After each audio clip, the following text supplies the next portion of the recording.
Hello प्यारे बच्चों। मैं प्रियांक भट्ट आपका स्वागत करता हूं प्रियांक भट्ट मैथ्स में।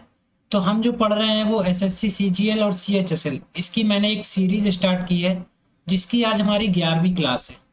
इससे पहले मैंने 10 क्लास आपको बता चुकी हैं और उसमें मैंने बहुत ही महत्वपूर्ण टाइप के सवाल कवर कराए हैं जो कि एग्ज़ाम के लिए बहुत इंपॉर्टेंट है। उसी टाइप के सवाल जो होते हैं एग्ज़ाम में बार बार पूछे जाते हैं या फिर उससे रिलेटेड कॉन्सेप्ट एग्ज़ाम में देखने को मिलते हैं। ठीक है, तो उन लेक्चर्स को आप अच्छे से देख लीजिए और अच्छे से नोट्स बना लीजिए। तो उसी सीरीज का आज हमारा 11वां लेक्चर है। इसमें भी मैं आपको प्रीवियस ईयर के कुछ क्वेश्चंस आपको बताऊंगा जो कैसे आप आसानी से सॉल्व कर सकते हो और किस तरह से आप उनको कम समय में सॉल्व कर सकते हो। ठीक है, तो चलिए आज की क्लास हम शुरू करते हैं। आज का हमारा पहला क्वेश्चन देखिए। आज फर्स्ट क्वेश्चन आज का हमारा ये है। ये सीजीएल टायर 1 में पूछा गया था 2014 में। ये सवाल लिखा हुआ है आपके सामने। इस तरह के जब भी सवाल आते हैं तो इनको आप क्या करो, सबसे नीचे जो सबसे नीचे दिया हुआ है उससे आप इसको सॉल्व करो। सबसे नीचे ये है, इसका मल्टीप्लाइड यहाँ कर दो। ये कितना आ जाएगा, 1 - a और प्लस a अपॉन 1 - a। ठीक है, ये a से कट गया, क्या बचा 1/1 - a। ठीक है, मतलब इसका जो आंसर है ये क्या है, 1/1 - a। ये अगर ऊपर जाएगा तो कितना बचेगा, 1 - a अपॉन 1 ये ऊपर चला गया तो क्या बचेगा, 1 - a बचेगा और बटे 1, क्योंकि वो नंबर चेंज हो जाता है ऊपर जाता है तो ये चेंज हो गया। अब कितना बचेगा, ये इसको इसमें से अगर आप करोगे सब्ट्रैक्ट तो 1 - a अपॉन ये हो जाएगा 1 - 1 प्लस a। ठीक है, 1 से 1 कट गया, a से a कट गया, तो 1 - 1 इज इक्वल टू क्या आ गया आंसर, 0। तुम्हारा कौन सा आंसर सही हो जाएगा, फोर्थ वाला। ठीक है, चलिए आगे बढ़ते हैं। ये सवाल देखिए, इसमें क्या बोल रहा है, 0.3939 और 39 के ऊपर बार लगा हुआ मतलब 3939 ये लिखा हुआ है। आपको कंफ्यूज करने के लिए ऐसा दिया गया है। देखो 39 के ऊपर बार है तो यहाँ भी तो 39 है, तो आप डायरेक्ट इसको क्या लिख सकते हो, 39 के ऊपर बार, ऐसा लिख सकते हो। अगर आप इस मेथड से भी सॉल्व करोगे तो भी आंसर आएगा और ऐसे भी करोगे तो भी आंसर आएगा। तो बार हटाने का क्या तरीका है, पहले आप बार हटा के जो नंबर बच रहा है उसको ले लो, फिर माइनस जिसमें बार नहीं है, 0 में बार नहीं है तो 0 घटा दो, बटे जितने में बार है उतने 9। ये आ जाएगा हमारा 39/99। 3 से काट दीजिए, ये 13 बार कट गया और ये 33 टाइम्स। तो कौन सा आंसर सही हो जाएगा हमारा, फोर्थ वाला। ठीक है, ये सवाल देखिए स्टूडेंट्स। इस सवाल में हमको इनकी वैल्यूज बताना है, ये सब वैल्यूज कितनी होंगी। ठीक है, तो देखिए पावर कितनी, 48 42 36 30 24 18 12 एंड 6 प्लस 1, इसकी वैल्यू बताना है। इतनी बड़ी वैल्यूज के लिए आपको ये इक्वेशन गिवन है, मतलब आपको इसी से कोई ना कोई आपको मतलब डेरिवेशन निकालना पड़ेगा और इसमें पुटअप करना पड़ेगा ताकि आप इसका आंसर निकाल सको। क्योंकि एक्स की पावर 48 करना तो मुश्किल है, फिर इतनी ही बड़ी बड़ी पावर भी दी है। हम इसको सॉल्व कर लेते हैं। ये कितना आएगा, x⁴ plus 1 is equal to x²। इसका मल्टीप्लाइड यहाँ और यहाँ मल्टीप्लाइड 1 में, ये क्या हो गया, ये हो गया x⁴, ये हो गया कितना प्लस का 1 और माइनस का x² इक्वल टू 0। अब ये देखिए ये क्या लिखा हुआ है, ये है x² का स्क्वायर प्लस 1 का स्क्वायर माइनस x²। तो ये क्या बन गया, देखो a² ये बन गया प्लस का b² और माइनस का ये ab बन गया, है ना। यहाँ इंटू में आप 1 लिख सकते हो इसको, ये ऐसा बन गया इक्वल टू 0। अगर आप इसमें a प्लस b का मल्टीप्लाइड कर दो, a प्लस b का मतलब इसमें जब मल्टीप्लाइड करोगे तो क्या बनेगा, ये देखो x की जगह x, a की जगह x² प्लस 1 हम a प्लस b का मल्टीप्लाइड कर देते हैं और यहाँ क्या बचा, x² का स्क्वायर प्लस 1 का square minus x² into 1 is equal to 0। तो ये जो फॉर्मूला होता है ये क्या होता है, a³ प्लस b³, इसका फॉर्मूला होता है। जब इसमें लगाओगे तो a कितना है, x², इसका हो जाएगा होल क्यूब, ठीक है, प्लस 1 का क्यूब इक्वल टू 0। तो ये कितना हो जाएगा, x⁴ प्लस 1 इक्वल टू 0। तो ये हमको पता चल गया। ठीक है, एक्स की पावर 6 प्लस 1 कितना होता है, 0 होता है। अब मैं इस टर्म को देखो कैसे लिखता हूँ, एक्स टू द पावर 42 है यहाँ पर, और यहाँ सॉरी 48 है यहाँ पर, और यहाँ पर 42। तो दोनों में से अगर एक्स की पावर 42 को मैं कॉमन निकाल लूँ तो 48 वाले में से कितने बचेंगे, 6x बचेंगे, और यहाँ बचेगा 1। ठीक है, प्लस सेम यही काम इन दोनों में कर दो, फिर इन दोनों में कर दो, फिर इन दोनों में कर दो, तो वहां से आएगा x की पावर 30 और आएगा x की पावर 6 प्लस 1, फिर प्लस x की पावर क्या आ जाएगा 18, x की पावर 6 प्लस 1, फिर क्या आ जाएगा x की पावर 6 कॉमन आ जाएगा, x की पावर 6 प्लस 1 और प्लस 1। हमको पता है x की पावर 6 प्लस 1 क्या है, 0, ये 0, ये भी 0, ये भी 0, ये भी 0, सिर्फ क्या बचेगा 1। तो कौन सा आंसर सही हो जाएगा हमारा, थर्ड वाला। ठीक है, चलिए आगे बढ़ते हैं। ये सवाल देखिए स्टूडेंट्स, इस पूरे की वैल्यू क्या है, x। बोथ साइड क्या कर दो, स्क्वायर कर दो। अगर आप स्क्वायर करोगे तो एक अंडर रूट हट जाएगा, क्या बचेगा a, ये बचेगा क्या, क्यूब रूट ऑफ b। अब यहाँ जब क्यूब रूट ऑफ b लग गया तो यहाँ से आप देखिए यहाँ की जो वैल्यू है ये अपने आप में x है, तो आप यहाँ क्या लिख सकते हो, यहाँ x लिख सकते हो आप। ठीक, अब बोथ साइड क्या कर दो, क्यूब कर दो, क्योंकि ये क्यूब हटाना है हमको, आंसर में हमको लेके आना, तो ये क्यूब हम हटा देते हैं। यहाँ क्यूब करोगे तो एक्स स्क्वायर का क्यूब इक्वल टू, यहाँ करोगे तो a का क्यूब इनटू, ये क्यूब रूट है तो हट जाएगा ये, फिर क्या बचेगा bx, है ना। ये कितना हो गया, x टू दी पावर 3 दूनी 6 प्लस a क्यूब, और यहाँ आ गया b और इंटू एक्स, एक्स से कट जाएगा तो कितना बचेगा, x की पावर 5, ये बचेगा a cube b। So x is equal to, यहाँ 5 को लाओगे तो क्या बन जाएगा, पावर बन जाएगी 1/5, which means fifth root of a cube b, x की वैल्यू ये आ जाएगी। ठीक है, तो कौन सा आंसर सही हो जाएगा हमारा, पांचवा, सॉरी फोर्थ वाला। ठीक है, कितना जाएगा answer, fifth root of a cube b। ठीक है, चलिए आगे बढ़ते हैं। ये सवाल बार बार पूछा जाता है, मैंने इससे पहले की क्लास में भी आपको बताया है, ये 2 बार पूछा गया है। देखिए जब भी x प्लस 1/x 2 दिया हो तो कुछ भी आपसे पूछ ले वो वैल्यू 2 ही होगी। क्यों होगी, क्योंकि 1 प्लस 1/1 इज इक्वल टू 2, मतलब x की वैल्यू 1 है तभी तो 2 आ रहा है, यहाँ 1 रख दो, 1 प्लस 1। ठीक है, ये इनटू में दिया हुआ है, इनटू यहाँ भी क्या आएगा 1 प्लस 1, 2 इंटू 2 कितना हो जाएगा, 4 हो जाएगा। कौन सा आंसर, सेकंड वाला। ठीक है, आगे बढ़ते हैं। ये सवाल देखिए स्टूडेंट, बहुत ही महत्वपूर्ण सवाल है, टायर 2 में पूछा गया है। यहाँ पर आप इसको वेरिएबल, ये जो वेरिएबल है ये इस टर्म में सॉल्व नहीं करिए, आप इनकी वैल्यू रख के सॉल्व करिए तो आंसर जल्दी आएगा। अब वैल्यू रखो, मान लो x बराबर आपने रख दिया कितना 4, ठीक है, y बराबर आपने रख दिया, इसको रख दो आप कितना 8, z बराबर कितना रख दिया 2। ठीक है, तो कितना आना चाहिए, 8 4 12, 12/2, तो ये तो 6 आ रहा है, हमको 2 लाना है, मतलब ऐसी वैल्यू रखना है कि ये सॉल्व करने पे 2 आए। तो अगर आप यहाँ रख दो x की वैल्यू 2, है ना, x बराबर 2 रख दो और y बराबर भी 2 रख दो, 2 + 2 और z भी रख दो 2, तो कितना हो जाएगा 4/2, 2 से 2 कैंसिल तो 2 आ गया, मतलब x y z तीनों की वैल्यू अगर बराबर है 2 2, तो आप यहाँ पर जब 2 - 2 रखोगे तो ये तो 0 हो जाएगा, और 1/0 इन्फिनाइट होता है, मतलब वैल्यूज आपने जो रखी हैं वो इक्वल टू, वो गलत हो रही है। मतलब इसका क्या हुआ कि x is not equal to z, मतलब x is not equal to y not equal to z, ये बराबर नहीं है आपस में, तब आपको इस तरह का रिलेशन फाइंड करना है। तो देखिए x बराबर अगर हम -1 रख दें और y बराबर हम रख दें +5, तो ये दोनों को अगर आप ऐड करोगे तो कितना जाएगा 4। अब 4 में आप किसका भाग दे दो, 2 का, तो कितना जाएगा आंसर 2 आ जाएगा। तो हम ये वैल्यूज को रखते हैं, इसको ये आपको खुद ही इमेजिन करना है।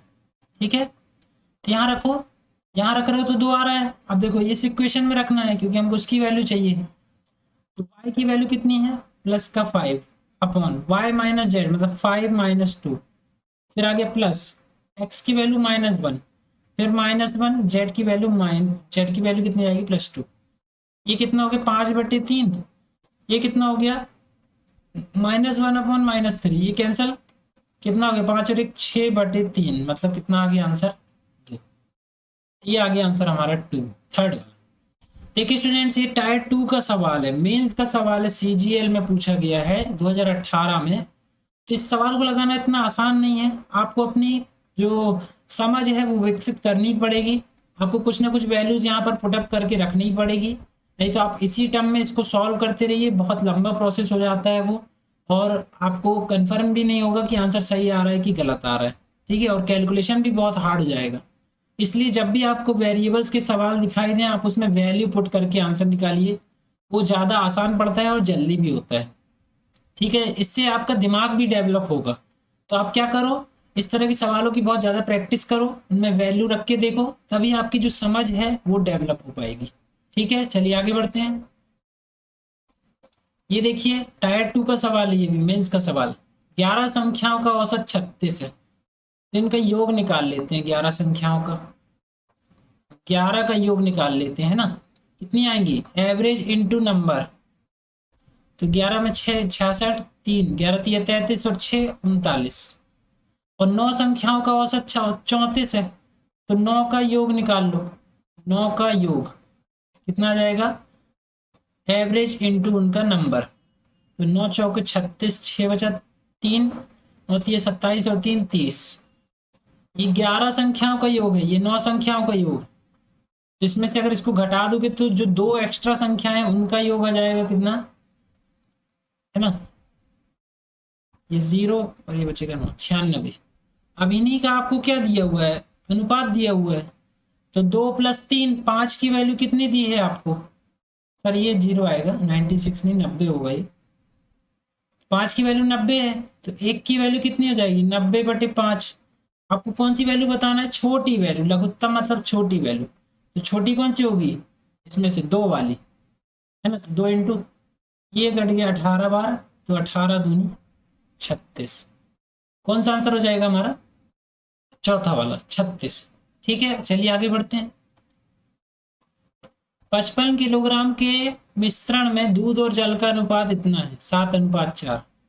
तो अनुपात को 7:6 करने के लिए मिलाए जाने वाले जल की मात्रा। तो देखो 7 और 4 कितना हो गया, 11 की वैल्यू कितनी है 55 किलोग्राम, तो 1 की वैल्यू कितनी हो जाएगी 5। तो दूध कितना हो जाएगा 7 × 5, है ना, और ये वाटर कितना हो जाएगा 4 × 5।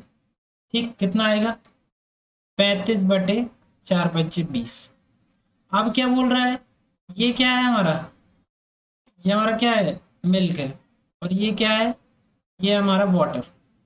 ठीक, अब वो बोल रहा है क्या, वाटर कितना मिला दें, एक्स मिला दें, तो कितना रेशियो बन जाए 7/6।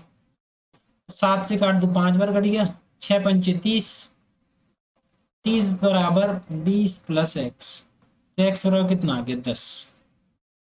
क्या आएगा आंसर, सेकेंड वाला 10 किलोग्राम। ठीक है, चलिए आगे बढ़ते हैं। उत्तीर्ण होने हेतु आवश्यक अंक 40% है। किसी छात्र को 250 अंक मिलते हैं, परंतु फिर भी वह 38 अंकों से अनुत्तीर्ण हो जाता है। तो अधिकतम अंक बताना है हमको।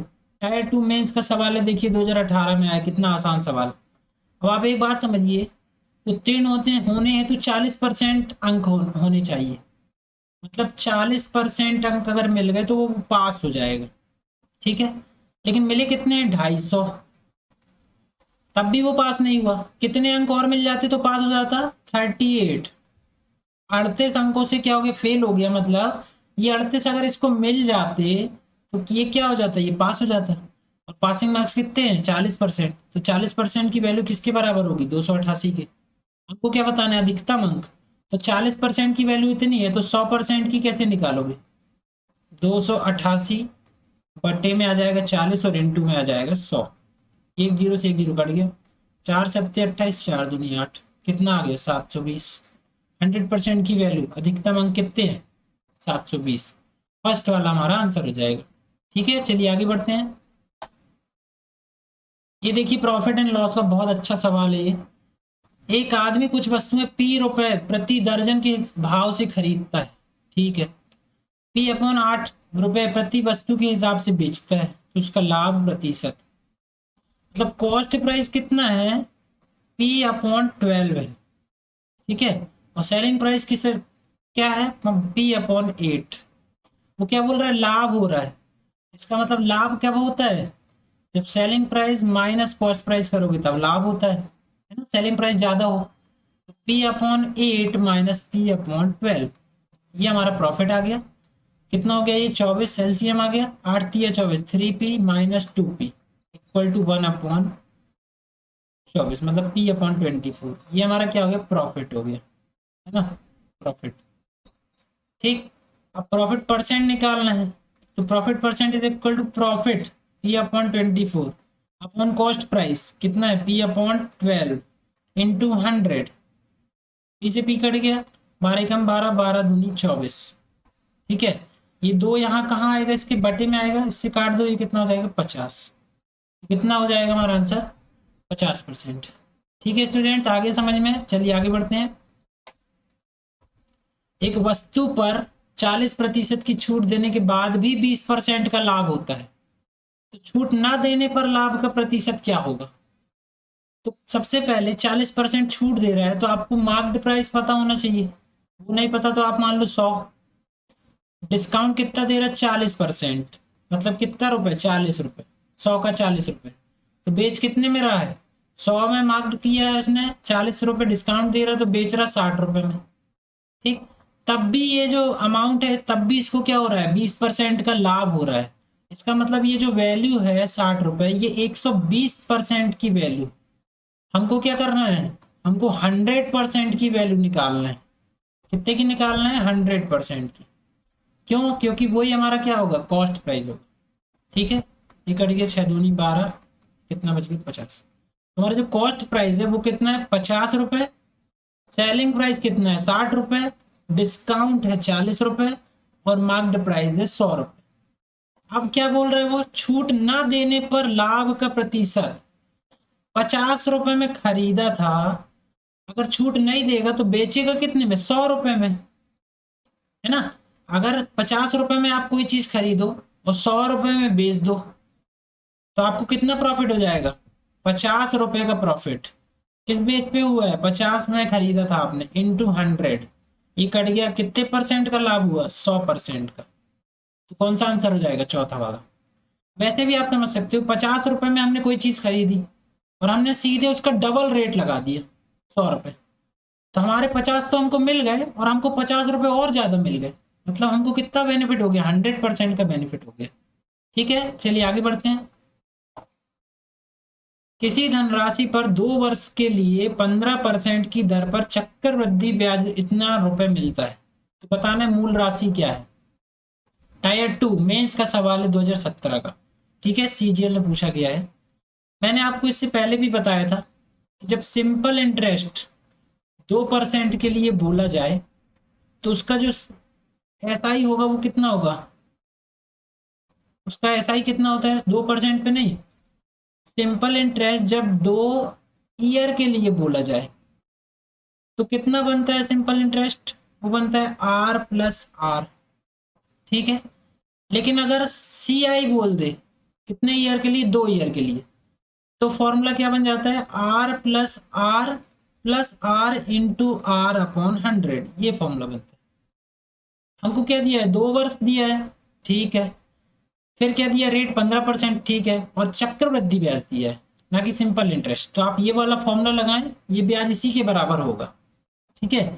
तो 15+15+15 इंटू 15/100, ये किसके बराबर होगा, 32/25 के।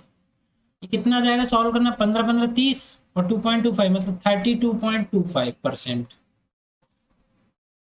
ये वैल्यू जो है 32/25 के बराबर, ये ब्याज है।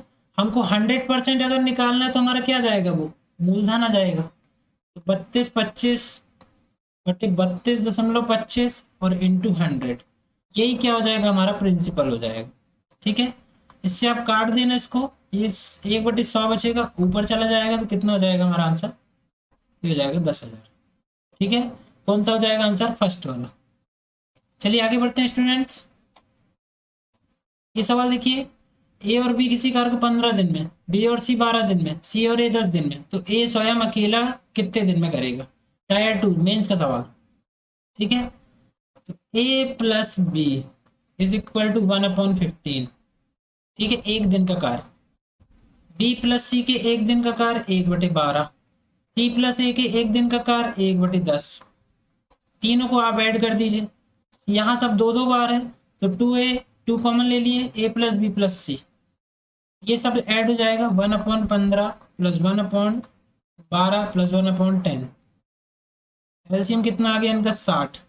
15 चौके 60, 12 पंचे 60, 10 छिंग 60, कितना हो गया?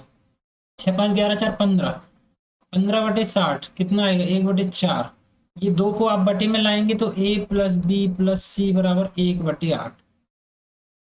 मतलब a प्लस बी प्लस सी एक दिन में कितना काम करेंगे? 1/8 भाग।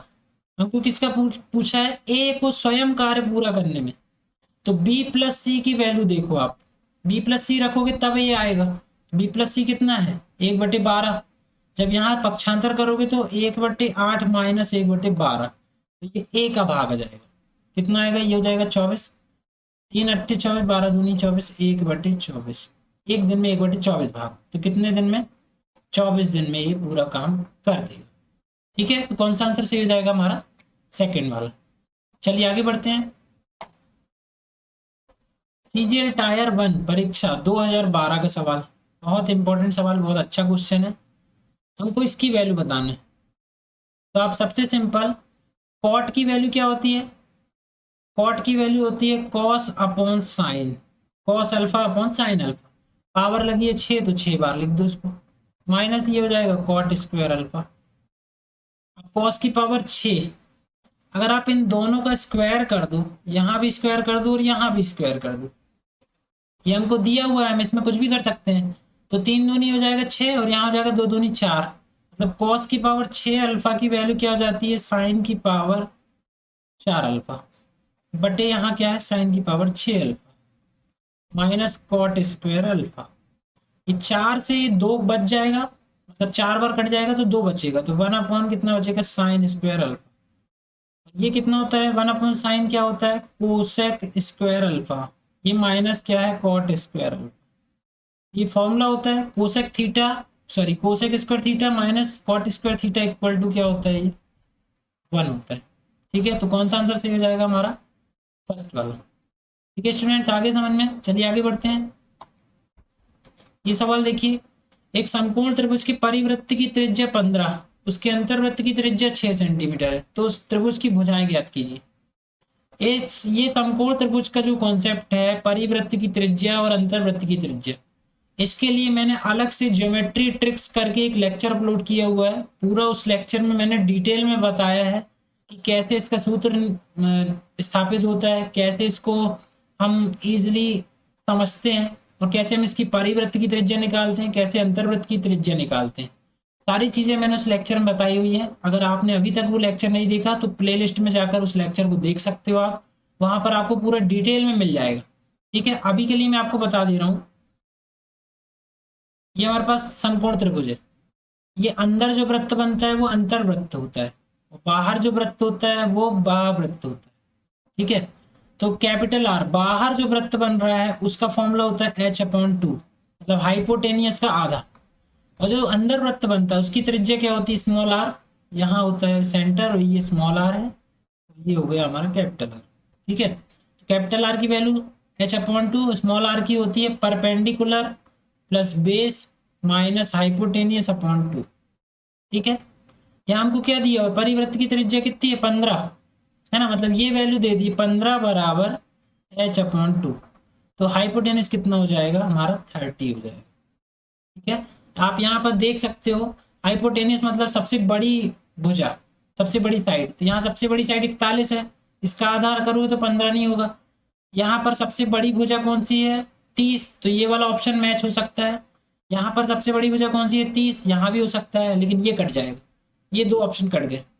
ठीक है, अब इन दोनों में से कोई ना कोई आंसर हो सकता है। तो क्या बोला? अंतर्वृत्त की त्रिज्या कितनी है? 6, तो इसमें भी लगा दो, ये है 6 plus perpendicular plus base, hypotenuse कितना हो गया? 30 हो गया अपॉन 2। यहाँ हो जाएगा तो 6 और 6 दूनी 12 बराबर P प्लस बी माइनस का 30। 30 यहाँ जाएगा तो परपेंडिकुलर प्लस बेस कितना हो जाएगा, 30 प्लस 12 हो जाएगा कितना, 42। तो परपेंडिकुलर प्लस बेस, ये तो हाइपोटेनियस हो गया, ये भी हाइपोटेनियस हो गया। अब इन दोनों को जोड़ो और यहाँ जोड़ो, जिसका योगफल कितना आ रहा होगा 42, वही हमारा आंसर होगा। इसको जोड़ो, 8 4 12, 2 बचा, 2 और 1 3 और 1 4, यही सही है, 42 आ रहा है। यहाँ जोड़ लो, 9 और 49 हो रहा है, मतलब ये वाला हमारा आंसर गलत है। तो कौन सा आंसर सही हो जाएगा हमारा, सेकेंड वाला। ठीक है स्टूडेंट्स, तो आज की ये हमारी क्लास थी। इसमें अगर आपको कोई भी सवाल समझ में ना आया हो तो आप कमेंट करके मुझसे पूछ सकते हैं, और इसके अलावा भी अगर आपके कोई डाउट हो तो वो भी आप कमेंट कर सकते हैं और अपनी समस्याओं को मुझे बता सकते हैं। तो आज की क्लास के लिए थैंक यू स्टूडेंट्स।